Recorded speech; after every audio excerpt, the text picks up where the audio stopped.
السلام عليكم ورحمة الله وبركاته. Jesus é Deus, explicando a Trindade. Este é o nosso tema para esta lição. Mas antes, falemos do prólogo de João. Para um cristão que não conheça o prólogo de João, é como se tivesse falhado na sua religião.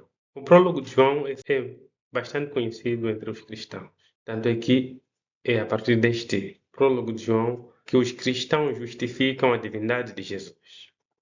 Ora, vejamos. No João, capítulo 1, verso 1, diz: No princípio era a palavra estava com Deus e a palavra era Deus. Espera um momento. Se diz que a palavra era Deus, se substituirmos no princípio a palavra por Deus, vemos como é que fica.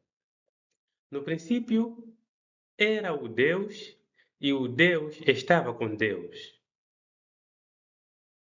Se falamos a mesma língua, o mesmo português, o Deus estava com Deus, estamos a dizer que existem dois deuses. Matemática básica, da primeira classe.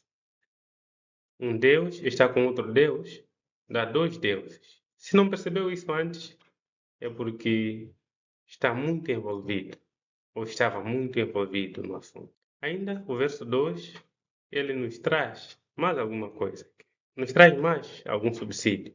Ele, a palavra, nesse caso Deus, estava no princípio com Deus. Aqui acaba todas as nossas dúvidas. Mas para facilitar, podemos fazer uma correspondência. Deve estar complicado de perceber. Então, fazendo a correspondência, ficamos com: no princípio era o Deus, e o Deus estava com Deus, e o Deus era Deus. Como vê, não faz sentido algum. Ou a palavra quer dizer uma outra coisa, ou realmente estão no politeísmo. Veja ainda no verso 2 como é que fica. Ele, o Deus, estava no princípio com Deus. Deus com Deus são dois deuses. Isso não há dúvida para ninguém. Até uma criança sabe.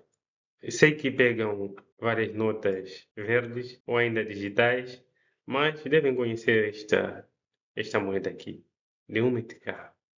Imaginem que um metical está com um metical. O que é que dá? Dois meticais. Não há dúvida. Assim como um Deus está com outro Deus, dá dois deuses. Penso que está fácil de perceber. O princípio clássico da lógica, nós temos princípio de identidade, um copo é um copo. O princípio de não identidade, um copo não pode estar simultaneamente cheio e simultaneamente vazio. E o princípio de terceiro excluído, ou de meio excluído, se quisermos chamar. O copo ou está cheio ou está vazio.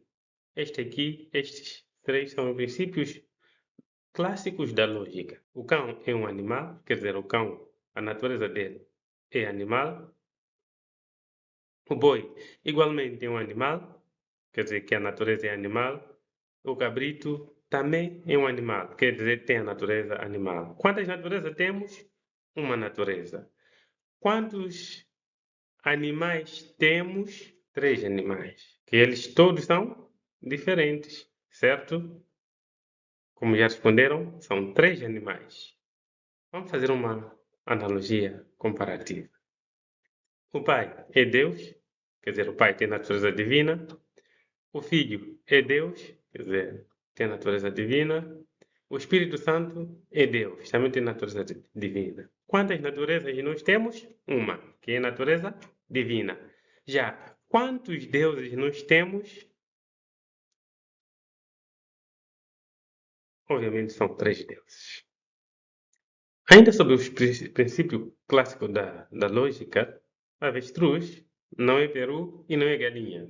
Nós vemos avestruz e dizemos esta aí é avestruz. Não tem como confundi-lo com peru ou com galinha. Igualmente, a galinha não temos como confundi-la com peru e com avestruz.